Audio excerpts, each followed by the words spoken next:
அன்பார்ந்த பெரியோர்களே, தாய்மார்களே, பக்த கோடிகளே, ஆன்மீக மெய் அன்பர்களே, தர்மபுரி மாவட்டம் பாப்பிரெட்டிப்பட்டி வட்டம் ஒபிலி நாயக்கனஹள்ளி அஞ்சல் அஸ்தகிரியூர் கிராமத்தில் எழுந்து அருள்பாலிக்கும் அருள்மிகு ஸ்ரீ ஊர் மாரியம்மன், அருள்மிகு பட்டணத்து மாரியம்மன், அருள்மிகு ஸ்ரீ காளியம்மன் திருக்கோவில் நூதன விமான நூதன பிம்ப அஷ்டபந்தன மகா கும்பாபிஷேக பெருவிழா வருகின்ற 10/7/2024 புதன்கிழமை காலை 9 மணிக்கு மேல் 10:30 மணிக்குள் வெகு சிறப்பாக நடைபெற இருப்பதால் ஊர் பொதுமக்கள், பக்த கோடிகள், ஆன்மீக பெரியோர்கள் அனைவரும் பெரும் திரளாக கலந்து கொண்டு அருள்மிகு ஸ்ரீ விநாயகர், அருள்மிகு ஸ்ரீ ஊர் மாரியம்மன், அருள்மிகு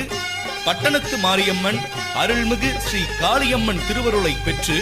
வளம் பெற அன்புடன் அழைக்கின்றோம்.